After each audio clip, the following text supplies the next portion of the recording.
கிறிஸ்துக்கு அன்பார்ந்த தேவ பிள்ளைகளே, உங்கள் அனைவரையும் வேதம் தியானம் வாக்கியம் நிகழ்ச்சிக்கு நான் வரவேற்கிறேன்.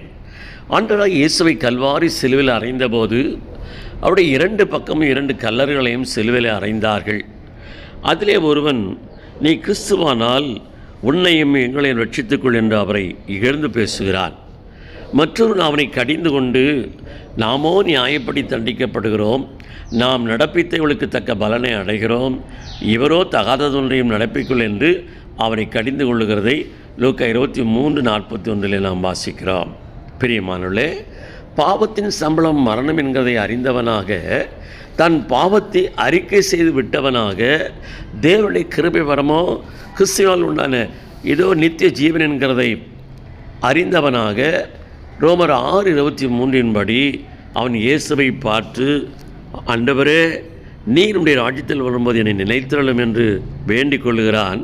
அந்த வேண்டுதலை இயேசு ஏற்றுக்கொண்டார் என்று சொல்லி நாம் பார்க்கிறோம். இன்றைக்கு கர்த்தருடைய வருகை மிக சமயமாக இருக்கிற அப்படின்னாலே, பாவத்தின் சம்பளம் மரணம் என்கிறதை நாம் அறிந்தவர்களாக இருக்கிறோம். தேவனுடைய கிருபை வரமோ நித்திய ஜீவன் என்கிறதை நாம் அறிந்திருக்கிறோம்.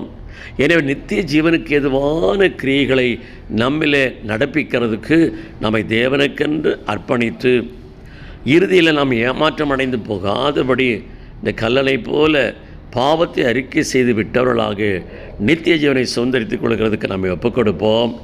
நம்முடைய கிரியைகளுக்கு ஏற்ற பலனை தேவன் தருகிறதுக்காக அவர் வரப்போகிறார். எனவே அந்த பலனில் நன்மை காணும்படி நாம் அவருக்குள்ளாய் ஜீவிப்பதற்கு நம்மை அர்ப்பணிப்போம். கர்த்தர் நம் ஒவ்வொருவரையும் ஆசீர்வதித்து நித்தியத்துக்குள்ளே நடத்துவாராக. ஆமென்.